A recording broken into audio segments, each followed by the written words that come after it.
How Greetings. do We I'm sorry. live. Greetings, class. Every Sunday, we come on here to talk about real estate investing, long term holds, short term flips, midterm rentals, real estate, the sport of real estate acquisition and finance. Generally speaking, I am your pilot, Chris Haskins, and I'm hanging out generally with my boy Dan Borrero. But today, we've got his brother, Dave Borrero. Dave has also been an entrepreneur since 19. Are you 1989 too, Dave? 1989. Yeah, I'm 17 years old. That's Not telling amazing. my age. Amazing. They've been entrepreneurs since 1989, buying and selling real estate for over 30 years, and the man does multiple $1 million properties in the North Tri-State area. Are you in Connecticut too, Dave? New York, New Jersey. Um, predominantly Staten Island, Brooklyn, and New Jersey. So you're just in those two. Okay, cool. Yep. So Dave is stepping in for Dan tonight. Dave is a real estate broker, which is why I love talking to him. Also, it's so amazing just to see people that are brokers and investors. You get to switch your hat out. Are you switching it out every day or what? Well, yeah, every day on a daily basis, and sometimes I'll get an extra question, and then I have to ask a follow up question just to make sure we understand which angle you want me, Which hat? which hat you're looking for, right? Because as investors, we have zero emotions, and as realtors, you are working with nothing but emotions. We're going to be taking your phone calls, y'all. I'm going to put a number on the screen here, and I'd love to just see you guys. Oh, I got to chime in on Instagram, and I got to get LinkedIn work rolling here. 1 second. Dave, could you just tell? I'm thinking about I am empathetic, okay, to all of the people that bought real estate over the last few months and now are being affected by this new administration's job situation. Could you talk about that a little bit, Dave?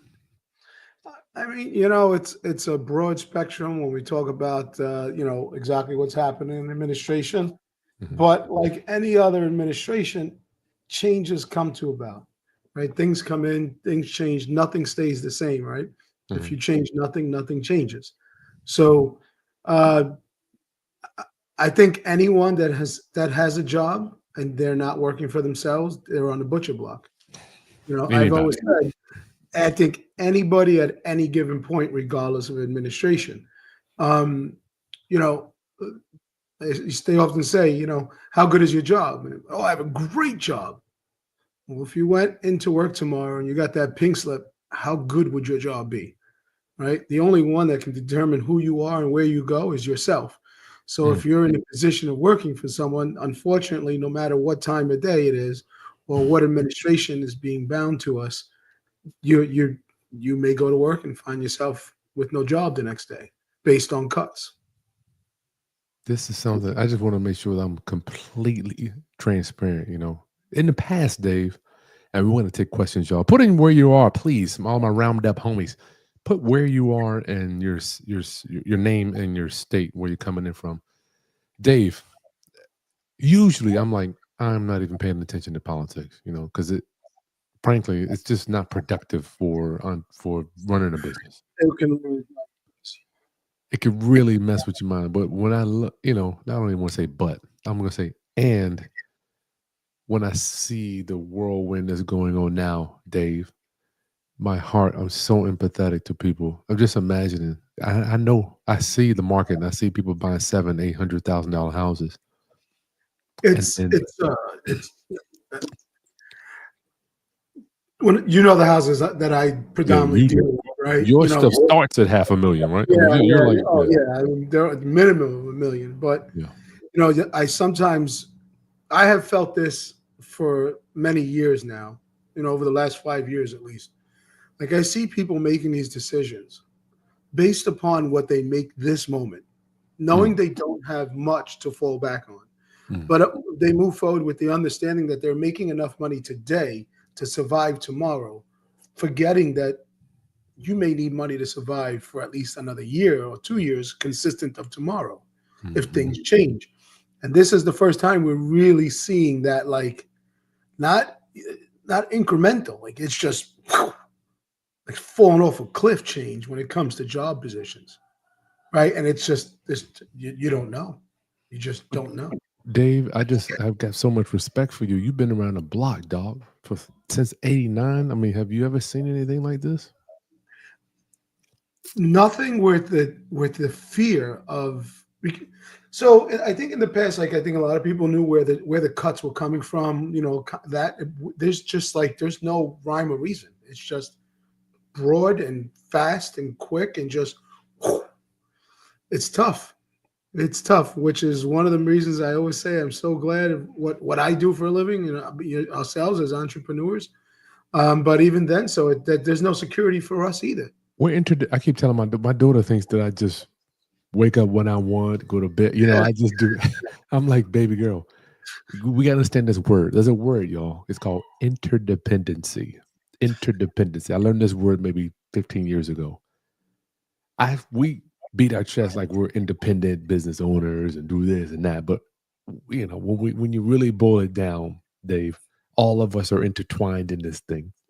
My biggest fear in what we do, as long as we've been doing it, is that the bottom falls out, or that we didn't accumulate enough or save enough, or like we have no security. Our only security is us and what we invested into and what we saved. So, I see a lot of people that, they go and buy these fancy $300,000, $400,000, $500,000 cars. And I'm like, I'm scared of that. Like, I'm fearful of that. And you can just do this at any day. What I could probably check tomorrow and buy it. But no flex. No flex. I just like, I can't do it. It's not that like a I muscle. physically can. Yes, I phically can. I mentally cannot. If that makes sense, right? It's like, no. So much. Yeah. Y'all, this dude, I got so much admiration for Dave. He's just so quiet. He's in the background. Dan is the one in the front. Dave's the one in the back, just moving all the strings. So, Dave, I can't wait to open up the lines. That Dave, as I'm just reading headline after headline. Let me just show you a couple. Then we'll take some calls. I want to show you. I wanted to ask you too. I'm reading these headlines. Could you imagine the DC housing market? This came out. Well, let me go right now today. DC house prices plunge amid Dodge turmoil. I was reading this today. Home prices in Washington, D.C. have fallen 11% since the beginning of the year, according to a new analysis. Could you speak on that, Dave? I mean, I think we're going to see. I know a lot of people want to say it's due to the fact that Dodge is coming out and they are finding waste and, per se, who's stealing or not stealing, what have you. And I'm sure there's some effect to that. But every market has its turns.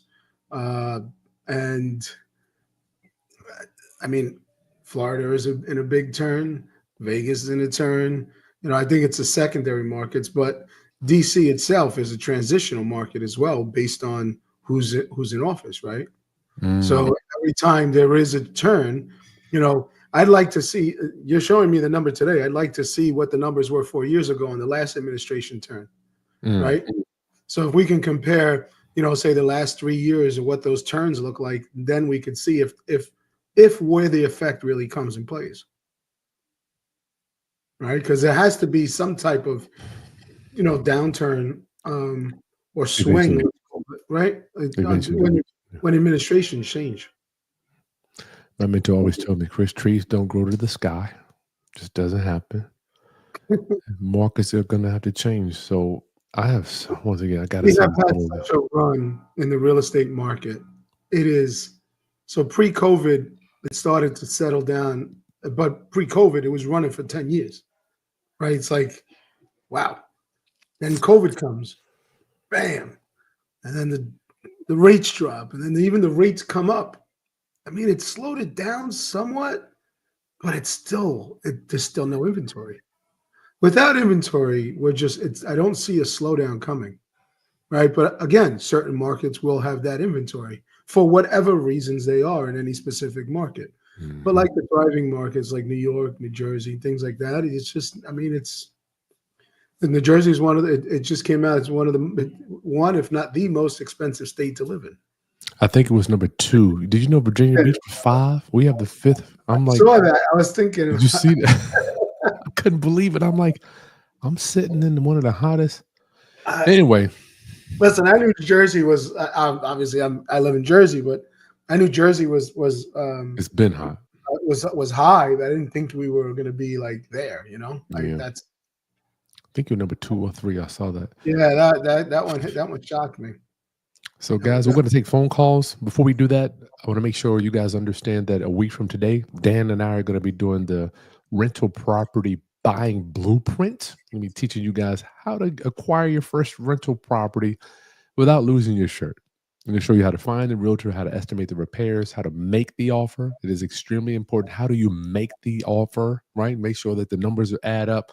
So the link to join that class is going to be in the video description. It's only going to cost you nothing but a tank of gas if you want to join us. And I look forward to seeing you guys and hanging out with you and learning myself. I'm teaching and learning. Every time I hang out with Dave or Dan, I'm in learn mode and in teaching mode. It's funny you say that because as you're saying it, I'm thinking I can't wait for it.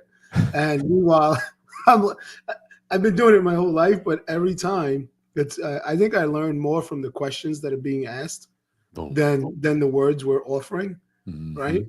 Because it almost like triggers your mind to think. I was at an event with big mortgage guys, and they started asking me questions about 1031s. And listen, I Mm. have this going on. So the guy pulls me off to the side. He's the owner of the company, and we were at his house. He pulls me off to on the corner.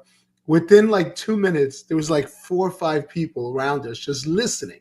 I know how you get down. and, uh, and he's asked me this question. I'm like, well, hold on a second. We get stop. And I'm like, give me a paper, give me a paper. And I'm like, so we go to his desk. It was sitting there. And it was like 40 minutes went by, and there had to be 10 people like watching us. And I'm like, that's the part I love, right? Talking about a guy that he's in mortgages, housing, knowledge of numbers and money all day. Wow. And he's looking for a perspective, my perspective, his perspective, and we're still trying to like Figure it figure out. out what's the best It never angle. stops. And then another guy came That's in that good. was an attorney, and then he came in, and we were about an hour and a half on this one topic, I and love these kids were just like recording us, listening to us. But my point is, the questions we were getting was like, it's wow, the I didn't look question. at it like that. All right, what if we did it this way?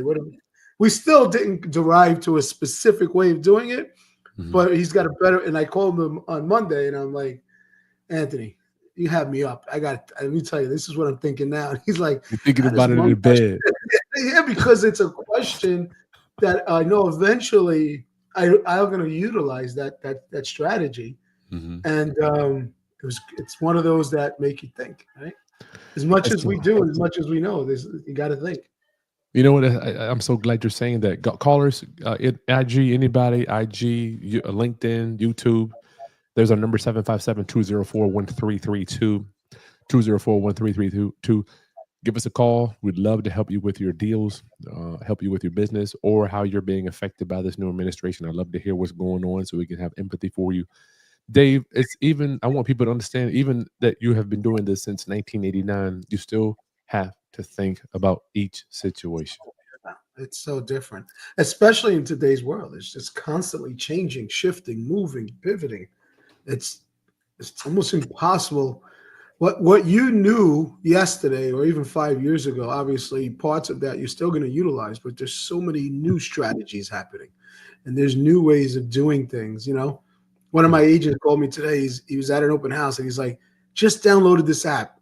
This is amazing." And I actually saw what he uploaded, and I'm like, "Wow." I said, "Look at this slick guy over here. He didn't give me this."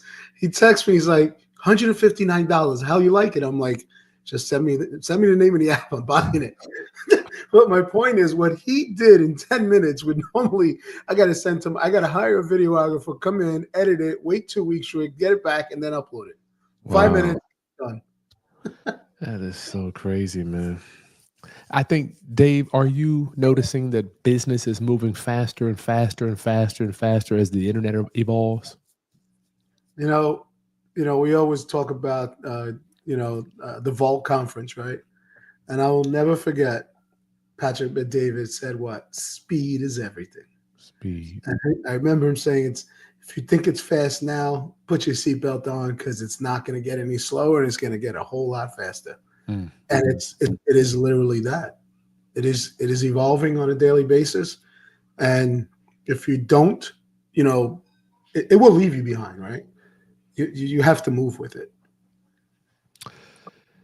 Round up, bring your questions in for me and Dave. Dave is a real estate broker / investor. He is Dan Borrero's brother.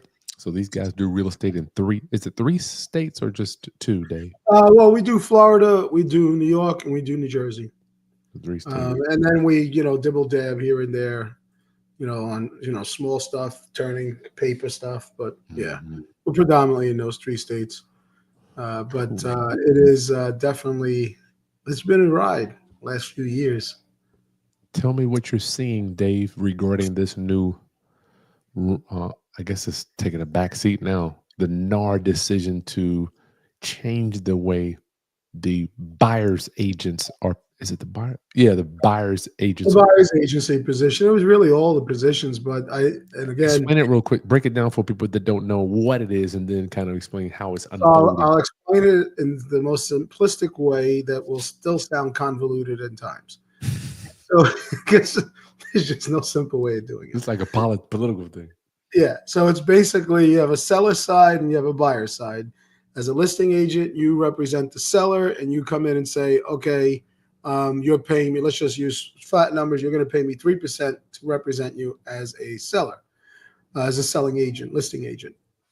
Then in the future, we might have a buyer's agent come in to represent the buyer. So how much would you like to pay that person? And your answer could be from 0 to 3 to 10%, whatever it is you want. The typical answer is 2%. But the biggest change has been that it is now open that you can negotiate, but it's always been negotiable. But really nothing's changed because the seller now still says we're going to offer 2%. Then the buyer's agent will call and say we're offering 2%. I have only had one situation the seller said that they're not willing to make any compensation to the buyer's agent. Period. Or they say, as it stands, we're not compensating them. Let the buyer compensate the agent. However, what ends up happening is when you sign a buyer's agreement, there's stipulations there that say, if the seller is not offering any compensation, I do not wish to see the home. Check that. Wow. Check. Or the second one might say, if the seller is not offering compensation, please notify me of which, and I will let you know if I want to see the home. Okay, I'll check that. Or they say, if the seller is offering compensation or not offering compensation, still show me the home and we'll negotiate according, So those are all different positions. But if they mark off no, which most buyers say, well, I'm not paying for it. I'm going to pay for the house. Let the seller pay for it. You don't even show them the home. But I tell the sellers, why would someone go to work if they weren't going to get paid? The way the agents, make money is through compensation or commission. And if you're not going to offer them any compensation for their buyer, why would they bring you the buyer? Well, why do I have to pay them to negotiate against my offer, Dave? Why I got to pay the agent that's going to negotiate against the price that I want? Oh, and you're right. You're right to feel that way. However, in the past, it's never really, it hasn't changed in the sense that the buyer brings the money, and within the money the buyer brings, the seller writes the check. It's always been that way. Doesn't make it right. It doesn't mean it has to stay that way. But now what happens is weak agents are falling to the wayside.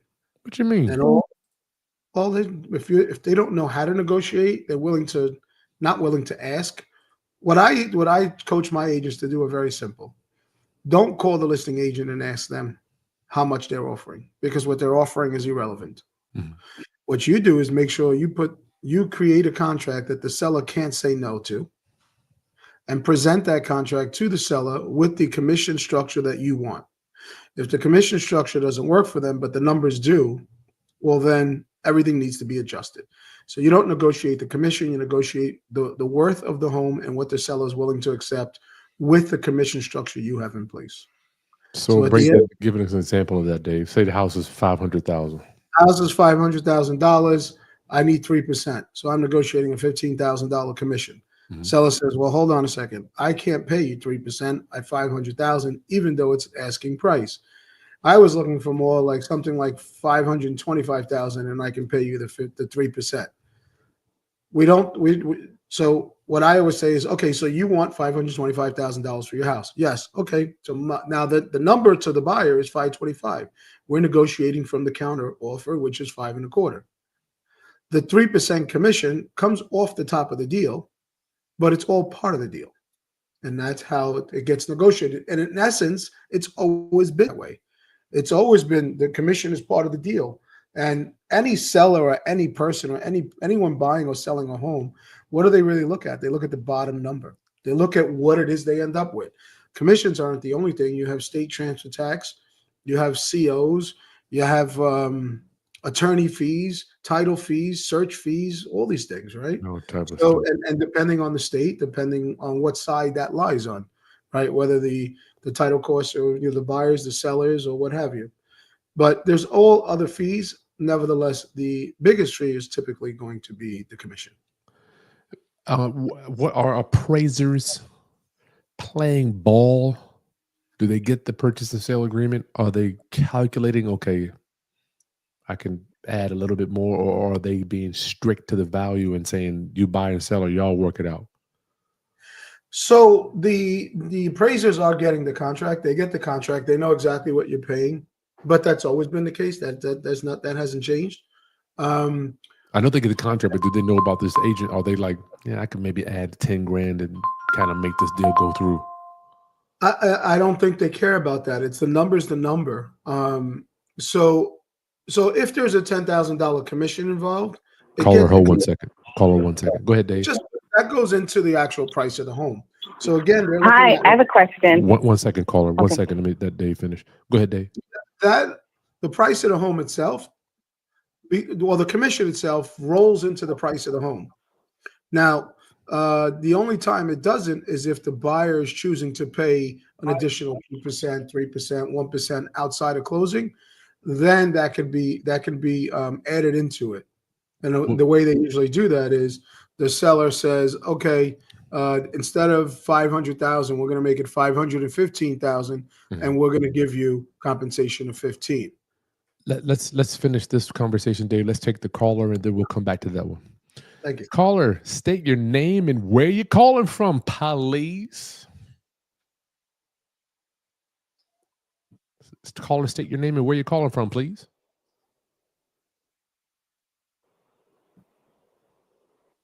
You there? Hi, yeah. Can you hear me? Yeah, state your name and where you're calling from, buddy. Okay, sorry. Okay, my name is Francis. I'm calling from Washington, D.C. Thank you so much for this stream. It's really informative. I watch your YouTube videos and I love them. So I'm a small but growing investor in Washington, D.C. And I made an offer on this. Okay. I'm going to big you up. Thank you. All right, we got to big you up. That's a big deal. You're a big deal. All right, go ahead. Thank you. Okay, so I am negotiating this deal with a single-family house in Deanwood, and the seller was trying to push her title company on me. I ran into hiccups in the past, and then I learned that it's legally my right as the buyer to select my own title company. After some back and forth, she said, let's do a split settlement title company. I don't know if I have the verbiage right. And I just am curious to know if there's any downside to me as a buyer for that type of structure. That's definitely a Dave Borrero question right there. So thank you.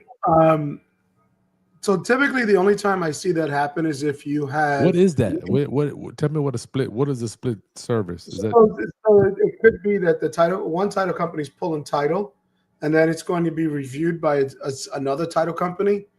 But it's probably because the previous, I don't know how long is the person that owns it now? Was this a flip? How long have they owned it? Is it a personal property? Do you know anything about that side of it? Just by the level of renovations, I do believe this was a fix and flip. Right.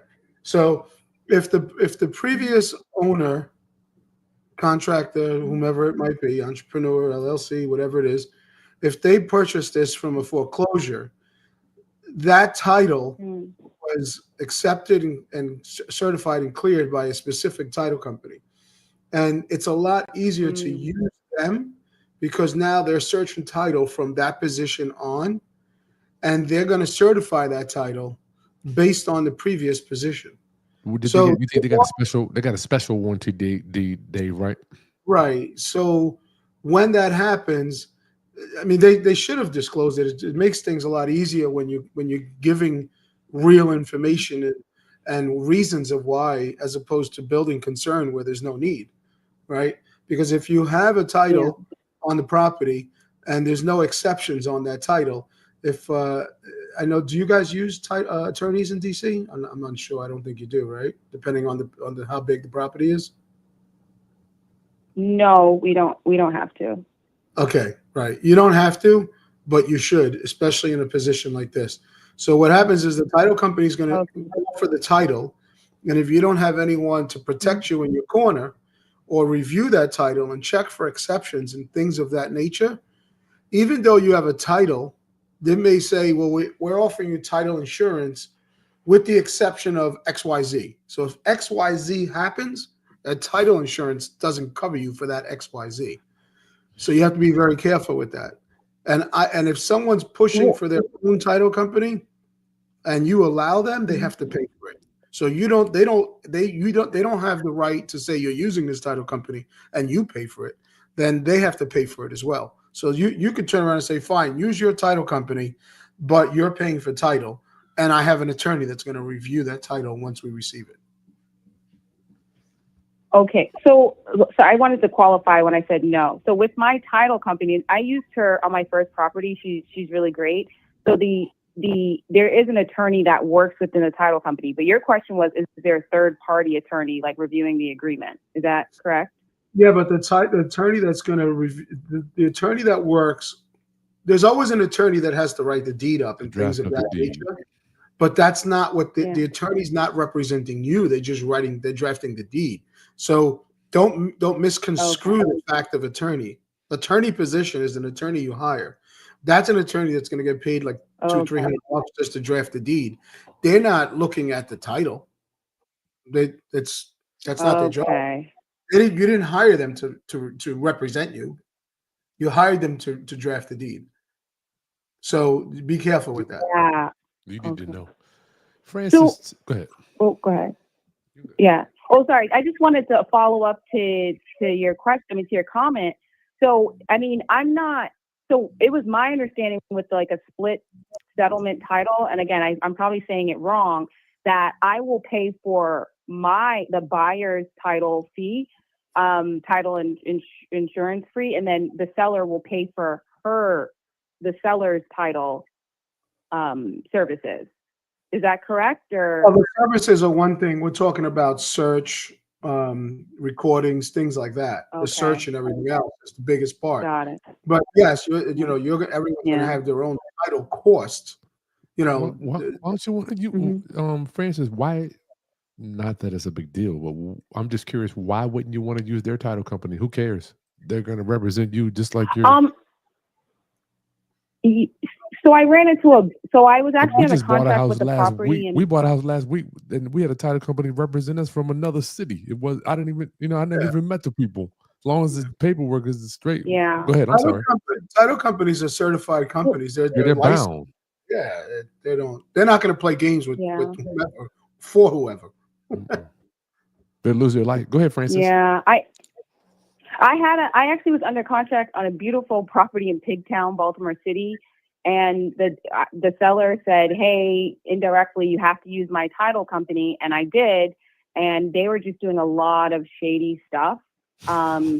It was just a really weird deal. And the deal ended up falling through. I would say Baltimore. Yeah, Baltimore's a beast. That might be one exception in the whole world. That okay. You might want to get an attorney. Would you say, Dave? You might want to get an attorney on top of that. Class. Yeah. Baltimore is the only place in the world that you right. You might want to know the. I call that like that's like the Cowboys area. Like there's some areas of Yeah.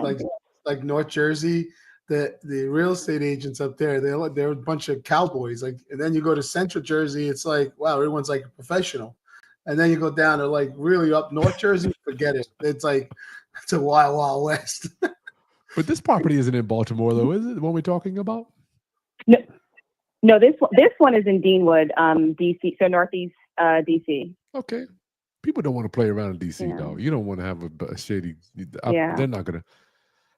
Well, okay. All right, so I want to make sure we're serving you tonight.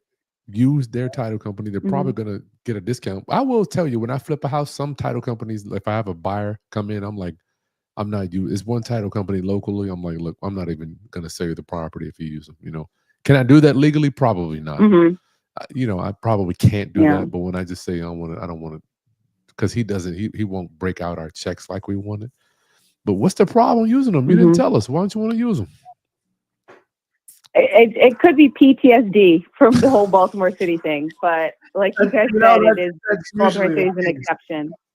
I agree with Chris. It's like, the title companies are bound by their license, and no one's gonna lose their license over a deal. 99 times out of you're really not going to see that happen. So I always say this: lack of communication creates concern, and I think that's where them not telling you why, or if maybe if you've asked and they've given you a very vague answer, it creates concern, right? And I think that sounds like that's where you are. If you haven't asked them, just ask and say, why? And they may just say, hey, it's my friend's title company. It's the title company I just used.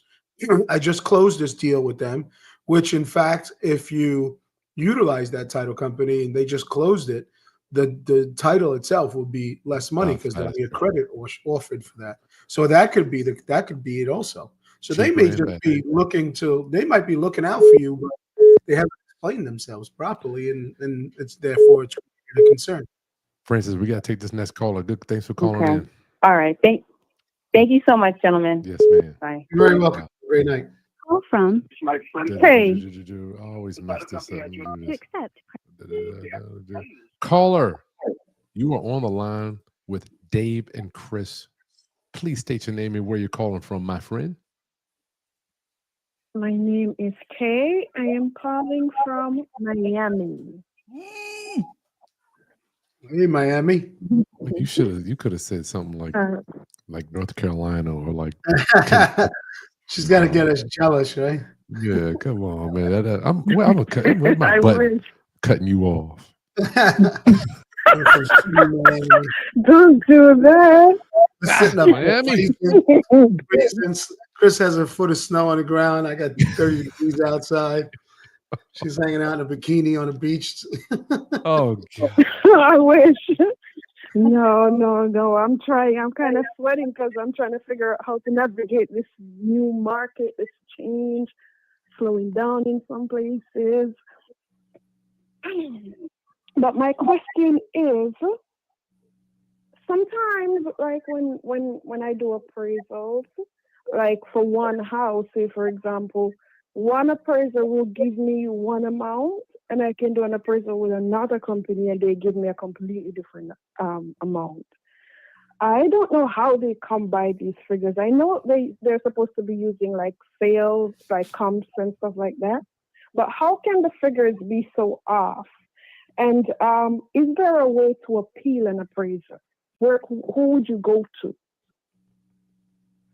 Got the man right here, Dave. Dave's a real estate broker. He deals with millions of dollars real estate every month. So, Dave, you see this? Well, yeah, I do see this. Give us an example of what you just saw recently, Dave. Give us something you saw. Yeah, so that's what I was saying. It will depend on what the appraisal's for. Is it for a refi, or is it for a HELOC, or is it for a new purchase? What is it for? Yeah, for a refi. Refi. So refis are going to vary. They're going to vary. And the reason they vary is because it was not a marketable home, right? So when the market bears a number, that's a good indication of what the value of that home is, right? Because now that home was looked at and reviewed by 10, 20, 30, 40, 50 people that could have been buyers and ended up at a specific number at that moment. So now that is a great indication of what the market is willing to bear for that home. And typically the value of the home is what someone's willing to pay for it. So with that being said, when you are now on a refi, it's much more opinionated as opposed to what the market is bearing. So the reason you're getting, if you use two different banks, I'm guessing, right? You probably went to two different banks and they came up with two different numbers. Yeah. Is that right? So some banks are more conservative than others. Some banks are more conservative than others. Sometimes you're using an FHA. It could be the type of loan, the product that you're utilizing. Is it an investment product? Is it a traditional product as far as loans? And then the banks themselves will vary because some banks are, although they don't say this, some banks are more conservative than others, especially on refis. So refis are typically 80-20. But then, since it's your opinion, what if I don't agree with it? Well, then, That's that's the right. beautiful thing about opinions. You get to debate the opinion. But in order to do so, you too now need to have the evidence to come back and say, I think you're wrong and this is why. And that's where having the right mortgage broker or partner that you're working with will allow you to go in and work with you and say, hey, I get calls like this from my mortgage guys all the time. Dave, I got this house. We're refining. Give me some help here. And then I'll do the comps for them and I'll send it to them. And I'll say, this is the value I believe the home to be. And then we write that up as agents to assist our mortgage teams. But you too could also go on to Zillow, Property Shark, Realtors.com. Most of the same information that we have as brokers and agents are easily found right on the internet. But you do have to do the work. The fact that you don't agree with it doesn't really mean anything unless you have something to debate your facts. Okay, so I found something, an example, found something to debate the facts. Now, where do I go? I just go directly to the bank, or is there like a specific body? You can't use one, so you can't use just one. So they usually have at least 3 properties. What I would do is look at the 3 properties they chose, and then since you have 2 of them, and do you like any of them? I'm guessing you probably like the one that's higher, right? Right. Okay. Right. So therefore, you don't have any work to do.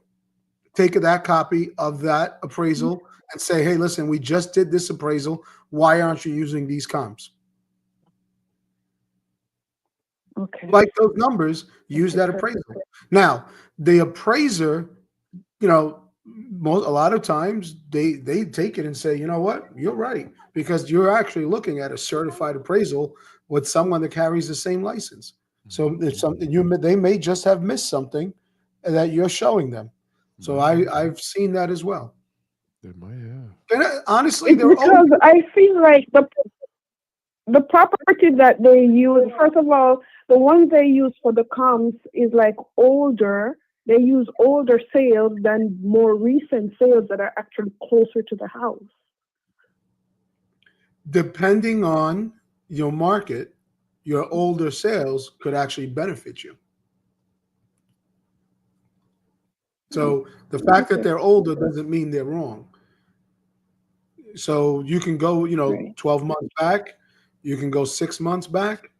12 months ago, some homes sold for more than now, depending on your market. Are we talking about the Miami market?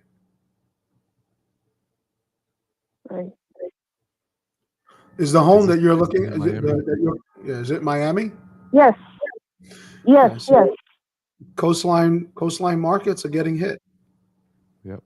Don't forget, they're also looking at where the market is going. They're not just looking at previous sales. Obviously we as investors, I'm presuming you are an investor. We're looking like, all right, I got that 450.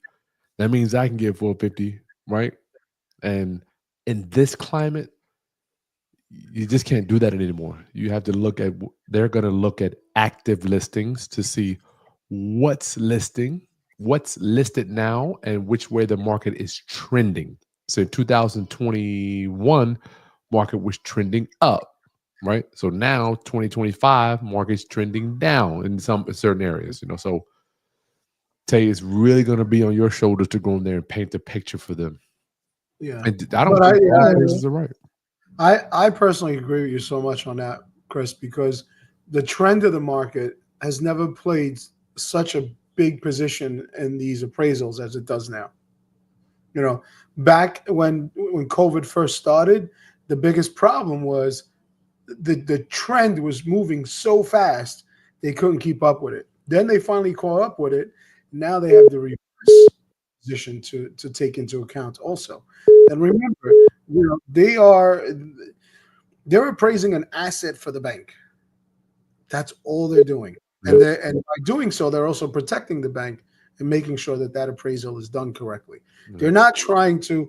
Every appraiser I've spoken to, and I've spoken to hundreds of them, they're actually it makes their life easier if they can actually appraise it for the value that you're looking for.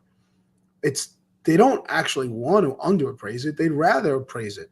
But at the same time, they can only do what they can prove.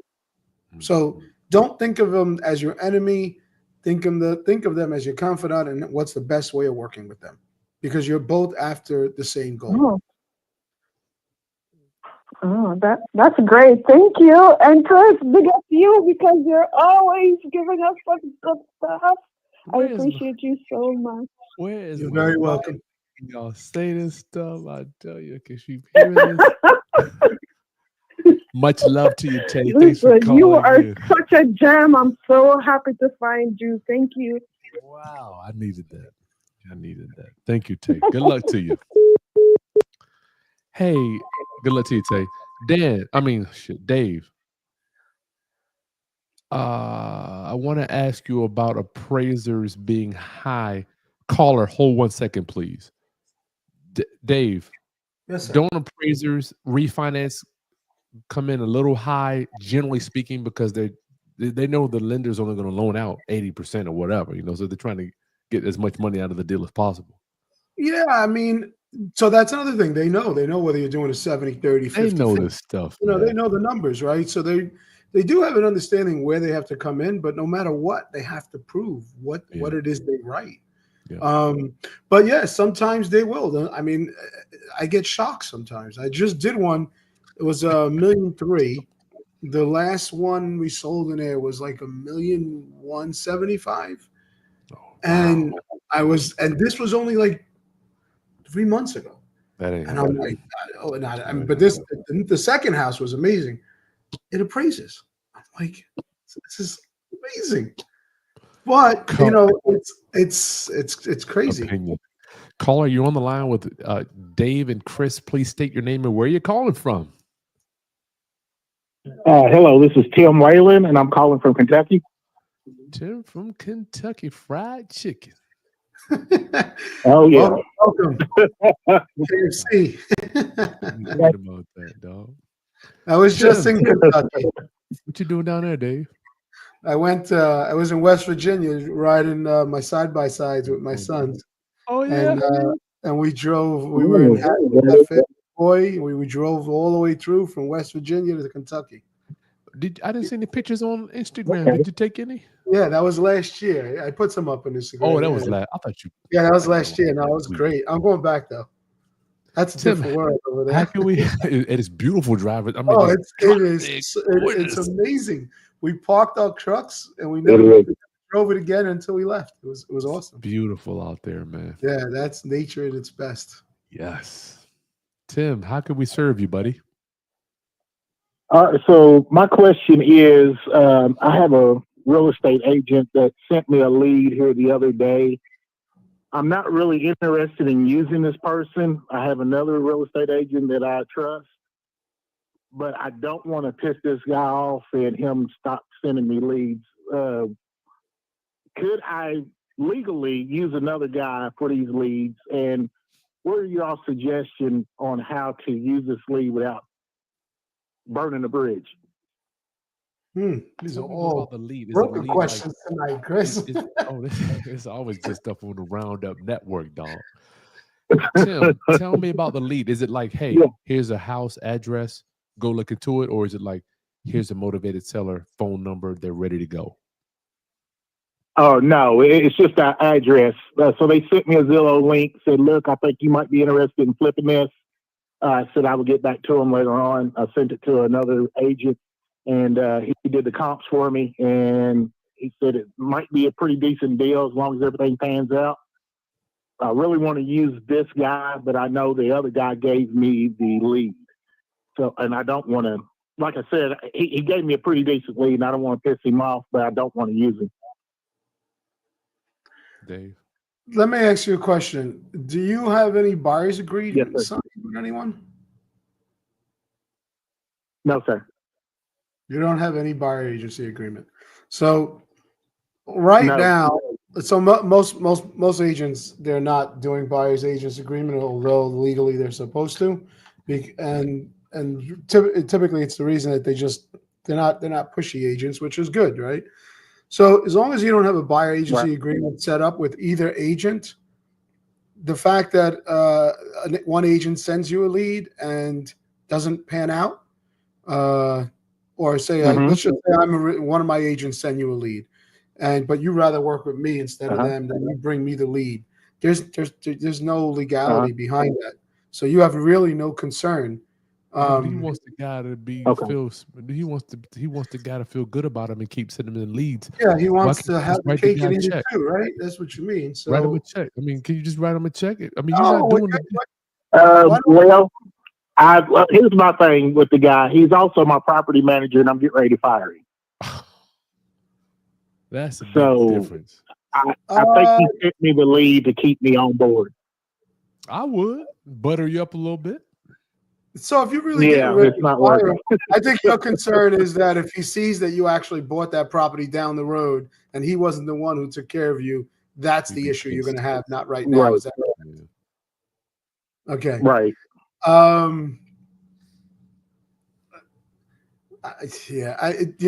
I guess that's more of a person. I would just pay. It's a personality.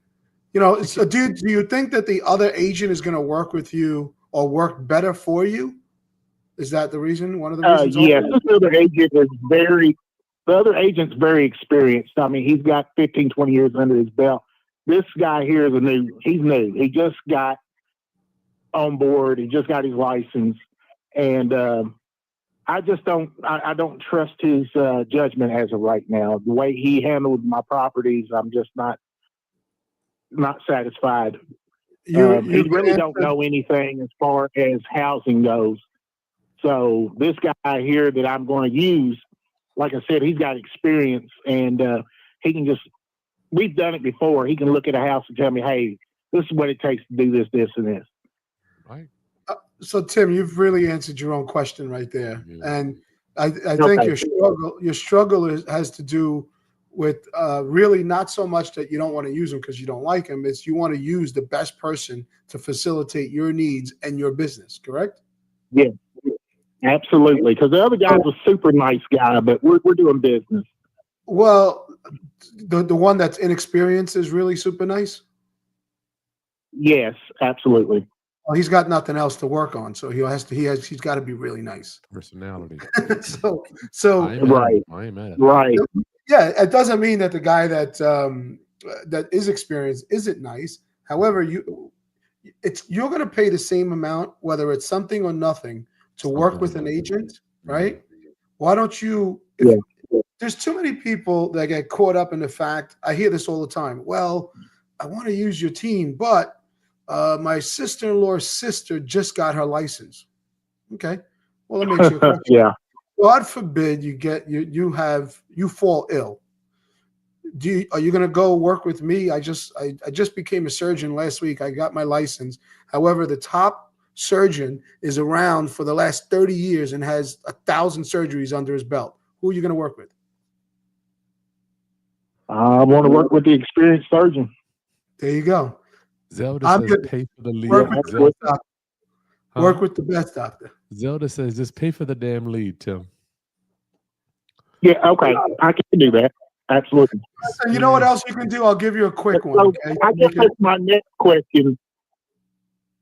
What would you all suggest that, what do you all pay for leads? So this is what I'm going to tell you. It's not I've never about paid for a lead. This is what you're going to do. It's not about paying Okay. for the lead. For a lead. You know what you should do? You should go to No. the agent. Go to the agent that you're going to be working with. Uh-huh. Say, hey, listen. Hey, Tom. Let's just say Agent A is the one who brought it to you. B is the one you're going to. Hey, Agent B. Uh-huh. Agent A brought me this lead, and I've been talking to him about it, but I really want you to represent me. I'm not sure that this is going to be the transaction that we buy together. And moving forward, I'd really like you to do what Agent A did, which was bring me the lead. So, but for this particular deal, just because he did bring me the lead and we do have a relationship together, would you be willing to offer him a referral fee of 25% if this transaction goes through? They're going to say absolutely, because what they really heard was that in the future, you're mine. I'm yours. I'm yours. I'm yours. I want to work with you. And he's going to pay 25% of a very small fee to an agent. So now it didn't cost you anything, and you've satisfied everyone involved. Is that game or what? I gotta. Good God Almighty. That is game. That is game. Gotta put some thumbs I knew I up. had to get online with you guys. Yo, that's all Dave. I was gonna ask the guy. I was gonna say, ask the agent A how much does he want? Because I don't offer. You know, I don't like making offers until I know what the person wants. But yeah, he's a smooth talker. Yeah, that's good. Zelda says, "Look at this." Zelda says, "You smooth, Dad. You are this dude. Y'all have no clue how smooth this dude is. Y'all have no clue. Don't get a drink. Don't get a drink in him. You're really in trouble." Oh, forget it. Tim, good talking to you. Thank you, guys. All right, peace. Dave, you a mess. Dude, you know I love that. How many times we're out and we're just talking? We come up with stuff. The next morning, I'm like, dude, I should have wrote that down. You are good. Well, we got this on recording, y'all. Listen, make sure you join up. The links in the video description. We have the rental property buying blueprint. You don't want to miss it. You're gonna get this game. This is all the game you're gonna get because Dave is Dan's brother. I talk to these dudes every day. They teach me this stuff. We don't want y'all to fail in this business like we did many years ago, buying the wrong property. We're gonna show you how to find the realtor, how to estimate the repairs, how to calculate the ARV, running your comps, the ROI of the property conditions, what you should do. These guys are masters at what you should and should not do on the renovations. Do you know there's a difference between flip renovations and buy and hold renovations? Yeah, a big difference. And I forgot. I'm going to give you guys, VIP is going to get 30 free days of prop stream. I forgot about that. So that's going to be all in the link in the show notes below. 1 week from today, go down, get registered. This is where you're going to get the real game, y'all. This is like the surface level game. Dave, you good on time? Yeah. I'm good. Somebody wants to know how I keep finding deals. 217 REI. How did you manage to consistently get deals in the 757? That's Virginia Beach, y'all. With the competitiveness and poor off-market pricing being what it is now. Where are the solid leads coming from in 2025? I need to do a video on that. But Dave, I want to stay here for a minute. Just a few. We're going to take calls, y'all. But if I could just get in your mind, 217, we don't buy based on market conditions and competitiveness. I don't care about the market. I'm looking for social issues. Social issues. Death, divorce, loss of job. Shit's going to be big now. Job transfer. How many people were working at home? Now they got to go into the office. I'm telling y'all, deals are going to be, they're already calling in, yo. And, and we're not here to take advantage of anybody. We're here to serve. So we buy based on social issues. If you want to know where I get my deals from, send me an email, kris@krishaskins.com, or go to the last video we just did. Just go back through my channel. You'll meet one of the team members to my geek squad. You can go to Kris. In fact, I'll put it up here. Let me give it to you. I feel giving today. How do I get my leads? I feel giving today, y'all. Join this. First of all, join the rental property blueprint in the video description below. And the next thing is go to this link. If anybody wants to know how I do my leads, I got a special thing for you. ispeed2lead.com. I did a special with these people. kris.ispeed2lead.com. If you go there, there's a special. These dudes actually gave me my own service. This is how I do it. All internet leads. Not all. I say 80% of internet leads. That's where I do. That's what we do. All right. To go to kris.ispeed2lead.com 217. That's where you're going to get my lead generating machine. Split closings are normal. Harry, hello, Dave and Chris. Oh, sorry. Dave. Hey. Was it something I said or I don't know? No, it said I went backstage. I don't know. I think I was trying to connect to my system and it put me backstage. When flipping land, what are some of the precautions you take? I know, Dave, you're a master at that. Also, how do you look to add value to flip the land for a higher profit? Hit it, Dave. So that is give him the short. You gotta give him the short version. I'm like, I don't even know where to start with that. We got 60 people on here, Dave. So give them the short. Think of it like this: buying and selling land is all about repackaging, right? How many people flip cars, right? You have a dealership has a vehicle on a lot for 6 months, can't sell it. They turn it to another dealer, and it's sold in 2 weeks. How does that happen? It's just repackaging the same product, right? Showings for land particularly, it's more about, I'll give you an example. There's a lot in my town where I live, 1 acre lot on the market for a year. Can't sell. Comes back on again for another 6 months. Doesn't sell. I have an investor that comes to me and I'm like, this is the perfect lot for you. It's only $335,000. It's 1 acre. Which is, I guess it's a lot depending where you are, but he's like, but how come it hasn't sold? I said, because no one realizes that it's actually inside the development. It's the first house, it's the first lot in the development.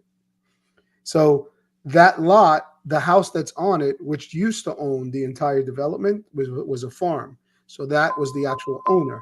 So that house faces the main road as opposed to the inside the development. So the first house in that development is number 4. So the lot was left open for Caller, number 1 second. 2. Caller, hold the line. Caller, hold the line, please. Go ahead, Dave. That particular address was left open as number 2. So what I did was I went in, looked at it, and I was actually going to buy it for myself so that we can go in and build. But I was like, you know what? I'm busy. This guy wants it. He buys it for $335,000. He's starting to build on it. We have it sold for $1.6 at this point. And he's like, can you find me more? I'm like, dude, this thing's been around for a year and a half. Just no one can see the envision. You have to visionize it, right? And you have to understand and know that, that's one particular lot. If you're looking to buy in volume, so many. There's so many ways to skin a cat and not just in real estate. But you have to spend the time. A lot of people think like, oh yeah, he did it so fast. He did it so fast. I mean, it's no way. There's nothing. Fast comes with time, and time passes regardless. Start learning within the time you have. Caller, state your name and where you're calling from, please. This is Patrick from Alabama. Patrick. Hey, Patrick, how are you?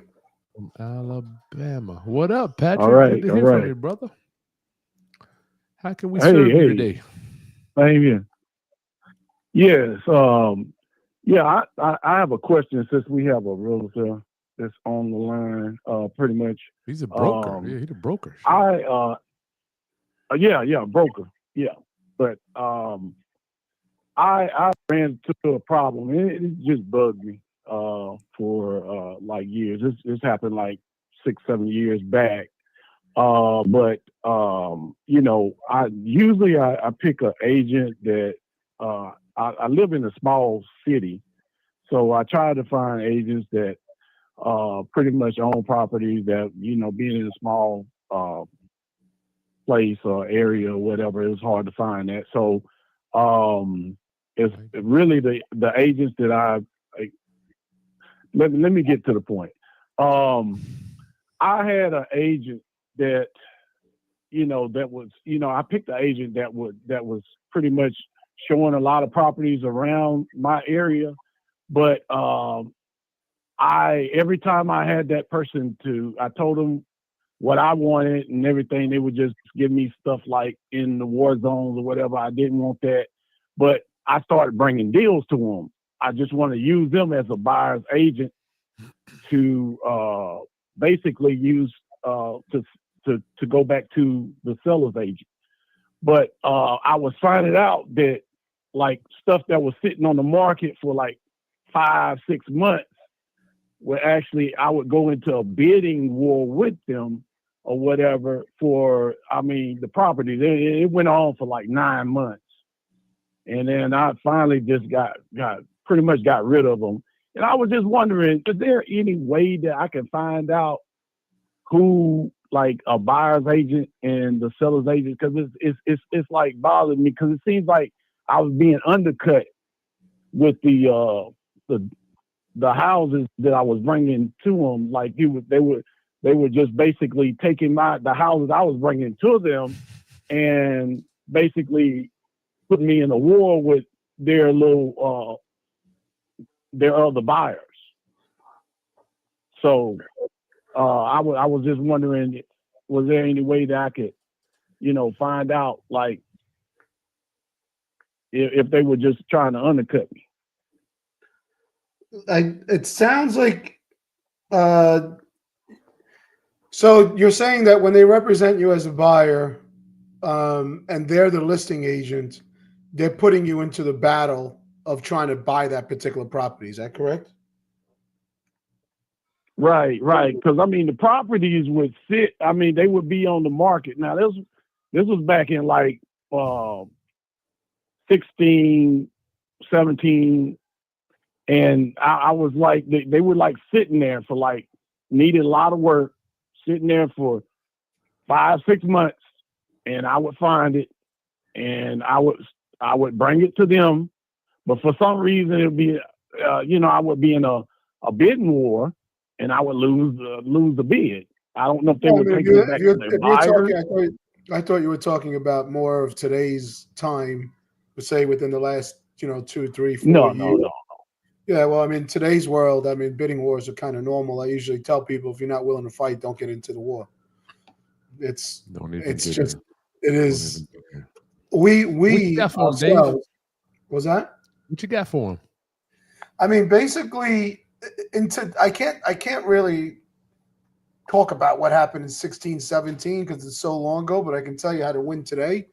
And the easiest way to win today, I tell all my buyers, go in with the most you're willing to pay and with the understanding that if you don't get it, you're okay with it. But if I call you tomorrow and say, hey, we lost it over $5,000, don't be upset. You need to turn around and say, I'm okay because I wasn't willing to pay $5,000 more. But if you're going to tell me, oh, I would have paid them, well, then give me the $5,000. Because, you never win a fight that you're not willing to give it your all. Right. And the game that we play is all about numbers. So for us, the reason as investors, it's so simple for us because we already know we're not going to get every deal. I don't care. Yeah. Right. and the deals we don't get, I don't think twice about it. They're gone. As soon as it's a no, okay, see you later. And you better not come back to me, because if you come back to me, that means you need me. Now it's different. Don't come back to me. Go back to the one before me, because you don't want to talk to me. Down. You don't want to talk to me when you need me. You want to talk to me when I need you. Yeah. Patrick, so I guess that's the best way to tell you is, as far as today's world, go in with the best number, which is typically an uncomfortable number, but as long as it makes sense, it'll make money.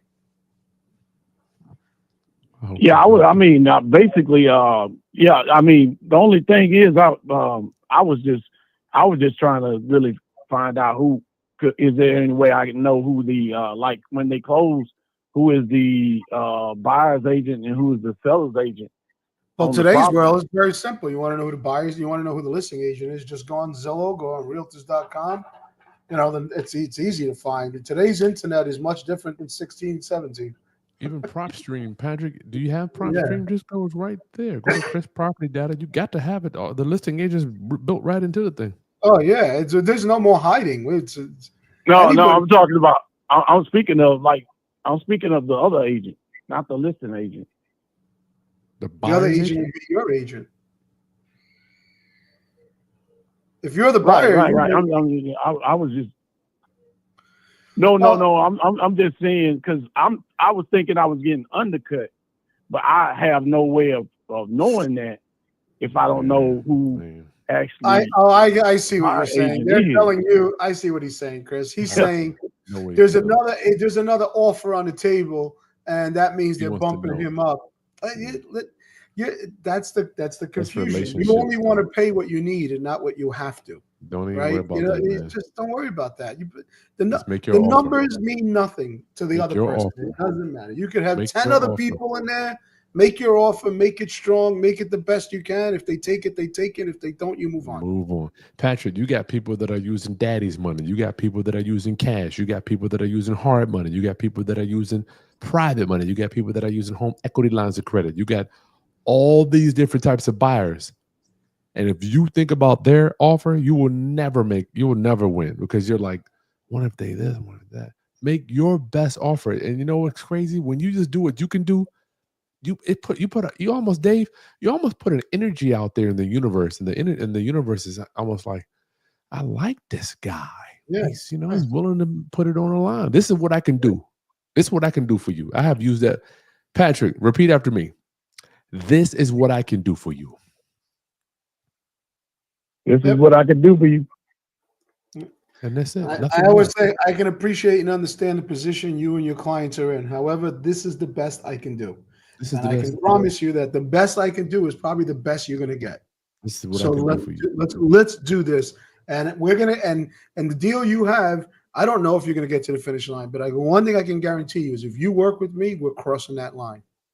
And it doesn't, the beginning of the stage of getting a number or that means that is a world away from the finish line. Mhm. And you need to say to them, I've crossed that line 10 times, 15 times, what have you done? Right? I've crossed that line 1,000 times. You want to work with someone that knows how to cross the line, or you want to work with someone that hopes to cross the line? Do you want to get into a relationship with someone that's learning the process throughout the process, or do you want to get into a relationship that's with someone that's going to teach you the process and help you together cross the line? That's it. I don't know. I do this in my sleep all day, every day. Patrick just got to get more. I don't want to say confidence. You got to get a little more stand your groundish, maybe. Yeah. Yeah, but also, hey, listen, Patrick, you're working with an agent. Find a good agent you work with. Find a good agent you trust. Work with that agent, and understand that everything they tell you on a daily basis may not be what you want to hear, but they're telling you the truth, which is exactly what you need to hear. Need to hear. Patrick, thanks for calling, man. We got to get you off Okay, the next caller. Well, thank you for helping me. Much All love right. to you, brother. Thank you. He's in Alabama, that small market. Yeah. I think it's more of an issue in his mind than it is in Trust. reality, Dave. I think. I think it's more. We deal with it all the time. You know, people always saying, "Well, tell me the truth." I'm like, I am. You don't want to hear. Just because it's not what you want to hear doesn't make it a lie. Dave, I think people really think that we care about these houses. Not to say that we don't care. Like somebody won't want to tell you something, or they're trying to. I'm like, look, dude, do you know how much I've got? So many renovations going on right now. This house is the least. Yeah. I don't even own it yet. You think I'm worried about your house? Yeah. I don't even own it yet. Yeah. I think a lot. Go ahead. People get, as investors, so new investors especially, because they're not comfortable yet working without emotions, that they feel like they need emotions in order to get involved. The best deals I've bought are the ones I don't care about. I love it. I don't care about. It's like that next deal. The only thing it is a vehicle for cash. It is a vehicle for my money movement. It is a vehicle to where I'm going. Period. But if that vehicle runs out of gas, I'm just going to find another one that has gas. I love it. I'm going to find a gas station to put. We're going to take a few more calls, y'all, and then we'll get out of here. But I want to make sure I remind you guys that coming up, we got the rental property buying blueprint. Dan This Dan Borrero. wait, that's gonna be a good one. Dan Borrero and me, more Dan, because I'm learning from Dan too. But I will be teaching what little bit I know based on what Dan has done for 30 years. We're going to give you all of our secrets on how we buy rental property. I just bought one 2 weeks ago. And it's a lot different now in my career. And I want to make sure that I give you everything that I've learned so you don't screw up and go through foreclosure like I did back in 2008, 9, and 10. And we're going to show you the 11 best practices to evaluate your property, because the biggest thing when buying rental property is before you buy it. Before you buy it. How many times I get a call? I bought this house in XYZ ABC. I'm like, I can't help you. I just can't help you. So we're gonna I'm hearing that laugh, Dave, that you have been down that road before. Oh, it's so many times. They all the time. Well, this is what I did. What do you think? I'm like, it doesn't matter what I think at this point. We Doesn't should have matter. had this conversation beforehand. 2 weeks ago. So listen, join the rental property buying blueprint in the video description below. It's going to cost you nothing but a tank of gas for general admission, and VIPs are going to get a whole bunch of extra goodies. And I look forward to hanging out with you guys soon, teaching you how to buy your next rental property. And VIPs are going to get 30 days free of prop stream, so you can pull comps and get mortgage information and all that good stuff. That 30 days of prop stream and the calculators that my brother That's created. right. Calculator. It's like It's worth it. Worth that. the Destiny. class is free. Yeah, basically, yeah. You get that, the class comes along with it. How do you analyze a residential property that you want to buy subject to? What info paperwork do you need? Oh my Lord, Destiny. We got so Oh, that's a unfortunately I can't unpack that tonight. But if you just go to my channel and type in subject to, or you could just go to Google, type in Kris Haskins subject to, you got 100 videos on me breaking it all down. And just if I go to just send us an email, kris@krishaskins.com. I'll give you the link to the whole training. You can go download that and walk you through how to find them, how to negotiate all this, how to present the paperwork. Yeah, that's a destiny. I would love to do that now, but it's just wow. that will take an hour in itself. Yeah, do you buy properties? Zelda wants to know, do you buy properties with HOAs, Dave? Yeah, a lot of the properties we have right now are HOAs, and it depends on the state. But yeah, it's again, it all comes down to the numbers. A lot of people say, I got to stay away from the HOAs because it really eats away at your profits. And it does if you don't buy them correctly. I mean, some HOAs could be in these extravagant locations, $1,200 a month. So absolutely. But if the numbers, it's all about the numbers. Always about the numbers. For us, we like HOAs, especially out of state, just because all we're really concerned about are the inside four walls. So therefore, it's for us, the HOA works for us. But for some, they just don't. And listen, everyone Kris does things completely different than we do. But it doesn't mean it doesn't work, right? It's you find your niche and you make it work.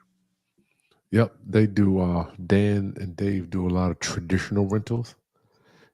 Dave, you could not. I feel like doing traditional rentals is like operating surgery on me. I don't like dealing with tenants every day. You remember when we first met, we're sitting there like, what do you do? And Kris was saying the same thing. Are you guys nuts? You are both making money. Everybody's different. It's like I keep telling. It's like the NFL. Every team has a winning strategy. Everybody has right. Everyone has a chance to win. Assuming you have the to do it, right? We'll take one more call. Caller 757-204-1332. Get registered up in the link below for the rental property buying blueprint. Dave, did you know it's only 7% of America own rental property? Did you know that? Is that right? I'll pull up the stats while we're waiting on our next guest. And that's according to the IRS. According to the IRS, which is probably the best position. I mean, they got it right. Everyone's got to file for it, right? Everybody got a file. And I wanted to show you all this You know, too. they have write-offs, so that's one thing they're not going to lie about. They definitely own rental properties. Yeah, they want to write it off. But y'all, I am so cool. It's Black History Month. Let me see. How many Americans own rental property? Zelda says I sound like Jordan Belfort, Wolf of Wall Street. You are. Here we go, y'all. Did y'all know this? How will y'all see this? About 10 million Americans reported owning rental property in 2023. That is about 7%. I want y'all to get this, man. This, and you want to talk about being in an exclusive fraternity? You want to talk about being in an exclusive club? Look at this. And this is something that I really, really, really, really, really study. 7%, Dave. Wow. 7%. So I want to make sure that we understand not only what we're striving to accomplish, and it's so weird. You can hang out with a guy that owns 100 doors or 1,000 doors, and then you can't hang out with a guy that owns no doors, right? So it all depends on it all depends on the environment that you're in. Hey, you're hanging out with the same people that are hoping to own a door, and then you have someone that owns 10 doors, and they think they own nothing, and you get to a guy that owns 100, he thinks he owns it all, and then the next guy is like, well, I own 300. Like, shit. You know, it's all perspective. It's all perspective. It's all a matter of what you want to do. If you want 2, keep 2. You want 10, go for it. You want, it's almost like that's like my drug for habit, right? I love it. People, what is your thing? I'm like, I collect real estate, Dave. I've come to the realization, like laying in my bed, like, what do I like to do, man? I like to do this. I like to collect. I'm a collector of real estate, dog. What else is it? I used to, there was this old man, he used to buy a bunch of properties in a rental, he was buy rental properties in the adult community. Small stuff, like $100,000, $200,000 deals. And he had so many of these things. And he was a golfer, but he also, his company, he used to have estate sales. So if someone passes away, his company would go in, figure out how much things are worth, and then he'd have his team go in and sell it. And he'd say to me, "What do you collect? What do you like? What do you do? What do you?" I'm like, the first time someone asked me, I'm like, no idea. I mean, I don't really collect like clutter. I don't. And he's like, you know what? I know what you collect. I said, what? He said, $100 bills. I said, you're right. I do collect, but I collect them. I collect them in real estate. Now, anytime someone says, "What do you collect?" or something like that, I'm like, either real estate or $100 bills. I love it. It's the truth. It's a perspective. Like, what else am I like? You said before, you can buy whatever, no flex, but what is the reason? Like, what? I mean, if I'm it's like when you become a real estate investor, you come to a point in your life, like you look at your dollars to go out and grab friends and come back. That's how you stay in the game through the ups and the downs, and you pay off debt. Dave, what are you going to say? What can you give us for the people that have a lot of debt that we're going through this tumultuous time regarding the administration change? My brother has been saying this for the last 2 or 3 years. Was he the one that wanted to pay off debt? Was it you? Which one of you over the year? Well, over the years, I can tell you that I'm a blueprint of my brother, different personality. But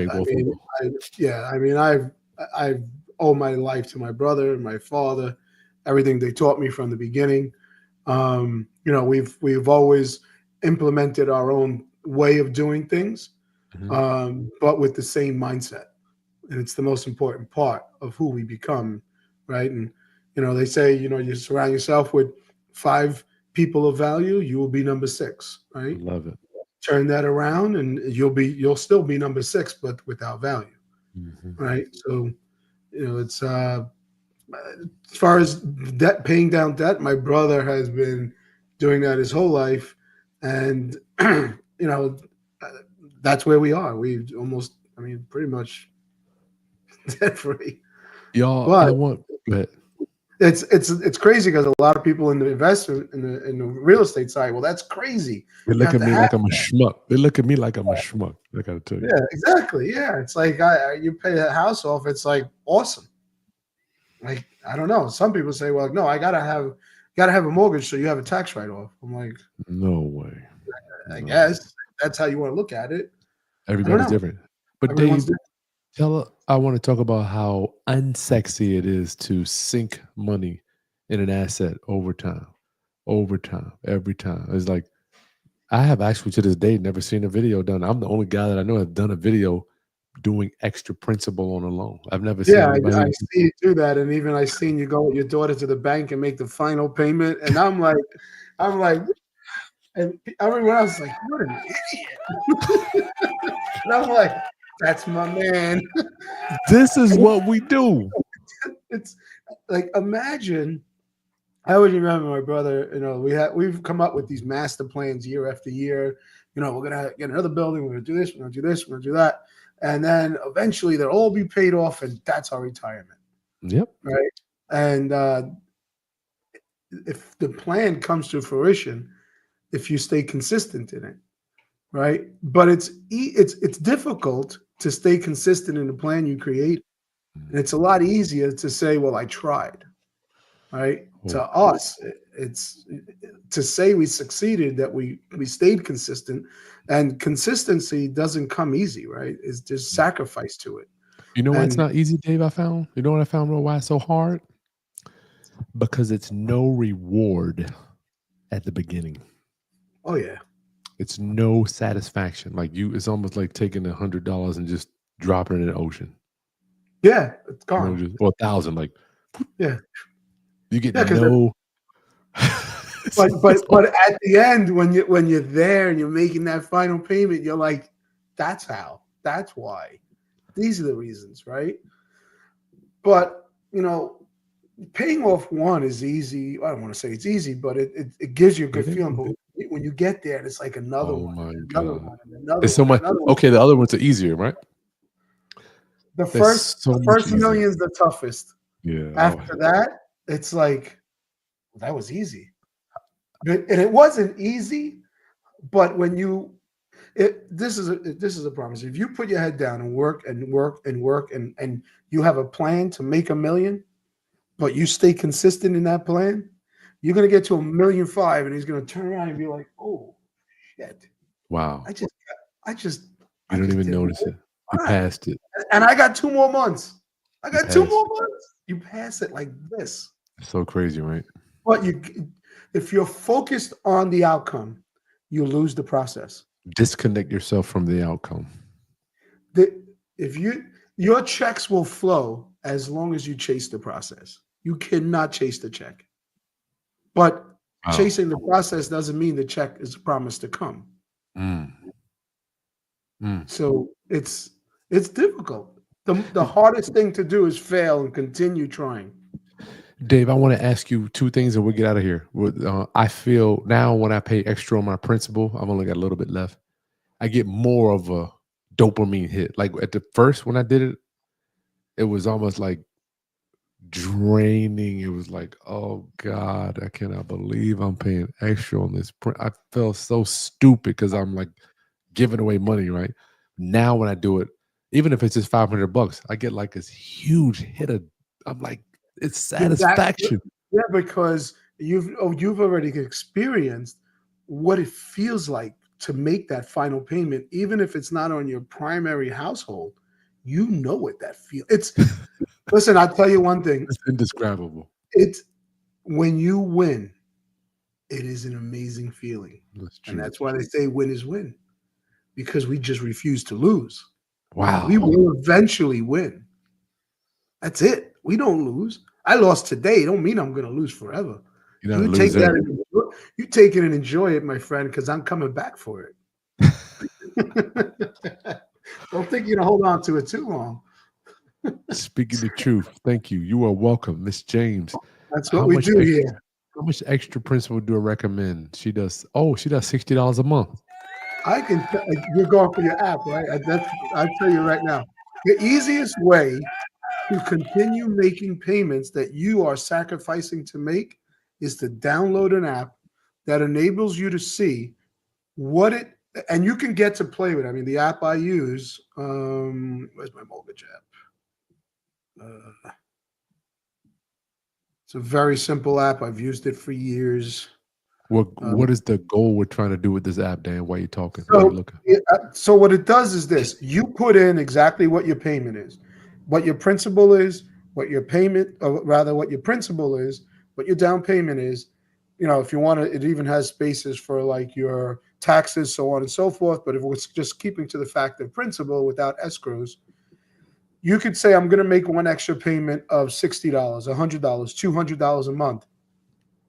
Then you go through the amortization part of it, and that's the phenomenal side. In the app?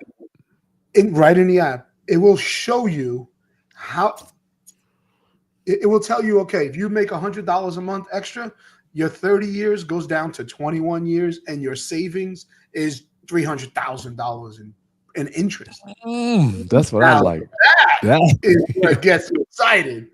The $100, that's when you start saying, damn, 100 is easy. I mean, what happens if I do 200? You're like, oh, and you can really do it. And you can do it. It is amazing. How less it's amazing how less you can live on. You could even do this on your car, any payment you have. You put this in the app. It doesn't have to be real estate. It could be anything. And when you see the dramatic difference in interest payments and time, you know, the amount of payments being made, if you don't say yes to that, you're never really interested in making every payments. What's the app, Dan? Dave? Let's see. It's called. I gotta get you to stop talking so you start doing. Let's see. It just says mortgage, dude. I don't know. I had this app for years. My brother's like, that thing is old. I'm like, it works for me. I don't know. I'll send it to you. Send it to me, and then I'll put it in the show notes. Yes, perfect. Share the app. Y'all, it's called Easy Mortgages Mortgage Calculator. Easy or easy? Easy, EASY.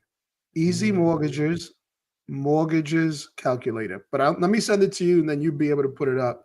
It's the app I use. It's free. So I have nothing to do with it. It's just an app I use. Y'all, I want y'all to know, Roundup, once again, I love you. I have empathy for myself and for us as we navigate this administration change and all that stuff. Dan, I have all 100% of my loans amortization printed out right in my cabinet. I know exactly where I'm at, and I know if I put this much, I know where I'm at. Like these are things. But let me rewind. When I first got into business, I just figured I just make the payment and I'm just gonna be paying it until whenever, right? But now I have printed out every loan in my cabinet, table. I can go in there and say, this is how much I have on principal. This is how much I pay in interest, and I know when it flops. So I think the challenging part on getting out of debt is accepting the fact of where you are and understanding it's going to take time.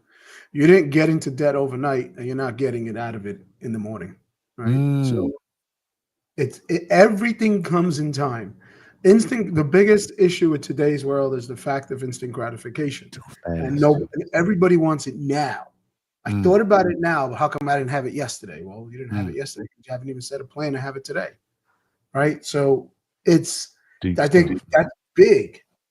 But this amortization stuff, this is the thing. Another thing, people get in and they start after 5 years. I'm gonna refi to save a point. You realize most of the interest the bank's gonna collect, they just collected over the last 5 years. That's another part. The app, when you go to the amortization, it shows you your first payment is $3,000. All you're putting towards your principal is $300. The bank is getting $27. So you tell me a bank that's going to be upset that you're going to refi after 5 years. I'm like, none. Thank you. See you later. They're not upset. They're upset if you keep it for 30. None. All right, y'all. Yeah. So Dave, what I started doing was instead of like changing loans around, I just started taking a big chunk, like as opposed to putting the down payment down, like borrowing more. Say you borrow 300, but then taking the 40 and putting that 40 after you get the loan. It completely changes the outlook of that loan, dog. It is. So, it's funny you say that. Right? It's one of the things my brother used to preach all the time. Take the longest loan you can get, figure out how to pay it in half the time that they expected. Mm, So what did you same actually pay in interest, right? It's a lot thing. less. Same However, thing. it gives you the opportunity that if you fall into a hole at any given point of your life as an entrepreneur, we all know it's possible. Comes. You're able to fall back into that lower payment if necessary. So Right? let me show y'all. Let me show you an AM table. This is the stuff I live for. Somebody asked the Oh, this phenomenal is Mr. James. You know, it's weird as you get older, the shit you like is like so much that you didn't like before, right? yeah, but And it's so funny because like the other night I told you I was hanging out with all these mortgage guys and we're talking all yeah, this stuff, and I'll tell you the truth about everything. The fact is, most of you are not going to do it. that's true, Right? Dave. How many people actually utilize the knowledge that they hear or listen or pay for? How many people spend $10, $20, $30,000 to go to these places, and they come back with all this knowledge and they're motivated? Motivation doesn't get you across the finish line. It doesn't, Dave. It doesn't, dog. So Consistency is everything. this is my AM table here, y'all, for my house where I live in. Oh, 34? Oh shit, 350. That'd be nice. 30 grand. I'm gonna let you go, Dave. No, you're good, man. I love this stuff. I borrowed 350. So I what love your did people here, man. They're all in it. They are in it. Yeah. This is how I do it, y'all. I'm just a guy. So I got this loan here. When are we moving this house? October. What does it say? It didn't tell you the date. Oh, I thought I could put the date in here. I could. Here we go. So I moved in October 2023. All right. So what I did was, Dave, so far I've paid my loan down 70,000. Right. So I got this loan November. I paid. Let's just run it to the day. Today's February. So if I would have paid the regular payment, I would be at 343. Can y'all see this? I would owe 343. Let me blow this up. This is the shit I really live for here. This shit here. This is where the money's made. This is where the This is where the money made. Money's a dollar saved is a dollar made. Dollar saved is a dollar made. Never heard that one before. I like it. So if I would have just paid my regular loan, I'd be at February. There we are, 23rd. I would be at 343. But I wish I could print out my AM table. I can tell you where I'm at. So this is actually mine for my house. My payment is 1,900 plus. I have 700 in taxes and insurance. And I'm just being honest with y'all, dog. I don't have an extravagant life. So I owe 272. So this is the magic. All this interest here, this is every month, y'all. You see this 1,500? I'm saving all this interest. What's your interest? 5 1/4, I saw? You're 5.25. 30 years? 1,900, which is And not you're making how much more extra per payment? Well, I don't have a thing. I just put big chunks on it. So far I've paid 70,000 on it. I'm at 270. Okay, now. so let's say like $500 a month extra. Nah, sometimes I do 4,000. I mean, for me, it all depends on what I earn. Right. If I make 10 grand, if I make another 20 or whatever, I'm like. So let's just use this as an example. If you were to just put $500 extra every month, Okay. right? Oh, you got the app right there. Right. I So wish we could put that on the screen. this is wild. $500 a month extra on a 30-year loan. You save $121,000, $121,600, so $121,000 give or take, $121,500, In interest. and you pay it off 13 years sooner. You know, $500. the problem is there's no gratification doing it. You get nothing at the beginning. Well, you get nothing in the beginning, but wow. Yeah, but as you get older. So look, I'm gonna hold on there. I'm at I owe 272 on my loan. In fact, I do a video. So far, y'all, I've saved Here's 14,000 so far, and we haven't even done it. 14 plus this, that's 30,000, 45,000. This is every year. 60,000, 76,000, 90, 100 and shit, 107, 127, 117, 130, 147, 157, 67, 180. So far, y'all. So far, and I've only been in the loan. I'm telling you, I've been in this loan for 2 years, maybe right here, 16 months. 16 months. So far, I saved $180,000, But y'all. you put yourself ahead by 12 years already. Yep. Oh yeah. That's why I like to look at. That's why I'm at 272. So this is what I look at, Dave. I'm at year 12. Yeah. And what I learned was if you borrow the money, but then pay like as opposed to putting the money as a down payment, but use that same money as a big chunk at the beginning, it pushes you down here faster and it changes the amount of principal versus interest. Oh, 100%.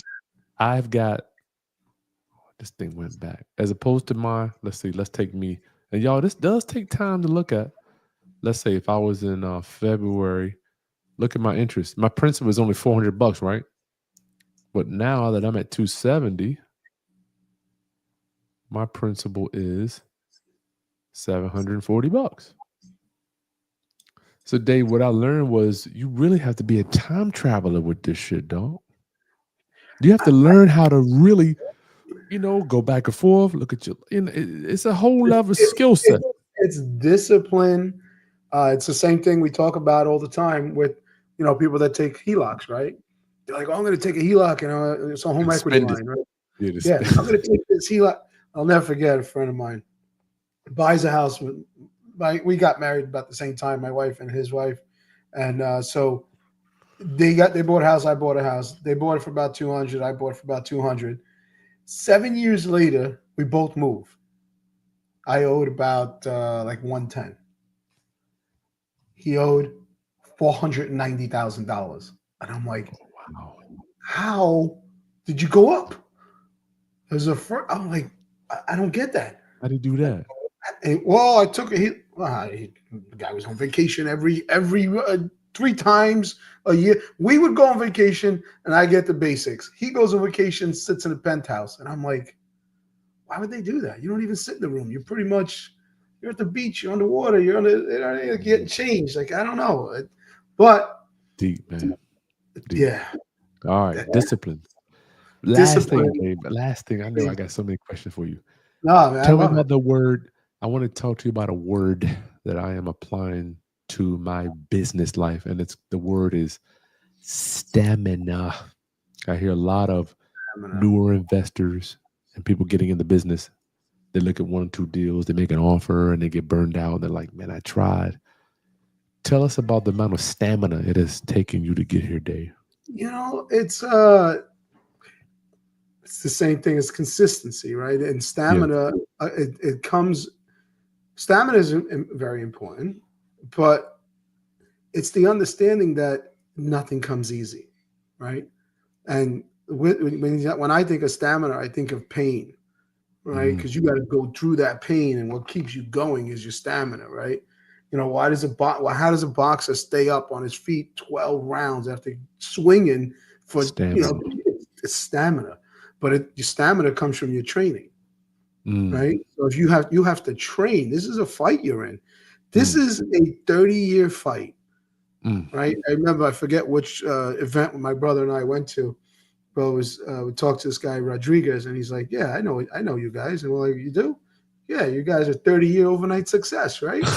We're like, "Damn, that was like so perfect," because everyone's like, "How'd you do it?" And I'm like, "I've been doing this so long." I forget sometimes how we even started, because we started with dreams. We started with, this probably won't work, but because you remember, it was not, when we were doing this wasn't sexy. It wasn't sexy. There was none of this talking about. If we had what we're putting out in the world today, I don't even know where we'd be. It'd be crazy, right? we trials and tribulations and failures have projected us to where we are. But imagine if we didn't have to fail as many times or go Yeah. through those trials and tribulations, or maybe learn from someone, right? That's true. That could have taught us just by like what we do. There's one thing I always say: don't be scared to tell people, because all you're telling them is how crazy you are, and they're gonna. It's almost like people say, "Well, are you trying to discourage us?" No, I just want you to know it's not easy. Don't believe the Lamborghini and all the jewelry and everything else you see out there. And some of it's true, but I promise you, it wasn't as easy as they make it seem. Thanks, Dave. It's a struggle on a daily basis. So where's your stamina come from? I don't know. I mean, I tell people there's not much you can embarrass me about. There's not much you can insult me about, because no one kicks my ass harder than me on a daily basis. Oh, wow. You can't insult me. Wow. You're kicking your own butt. You're your biggest. You I are am- your biggest critique. Accountability is who you is. If you do not have accountability, you will fail. That is guaranteed. If you're looking to point fingers and you're unwilling to point them at yourself and look in the mirror, you're going to fail. Oh, wow. Thanks, Dave. Look, y'all, get registered up for the rental property buying blueprint. The link is all below. If you're on IG, the link is in my bio. Do not make the same mistakes we did buying real estate, okay? So if you just join us, we're going to walk you through it. You're going to get Dan's deal analyzer. You're going to get 30 free days of prop stream, and we look forward to hanging out with you soon. All right, round up, homies. Share this content, subscribe, hit that like button, and we'll see you on the next video. Peace. Chris, it's been awesome. Thank you, guys. Thank you, brother. Yes, sir. All right. Bye-bye.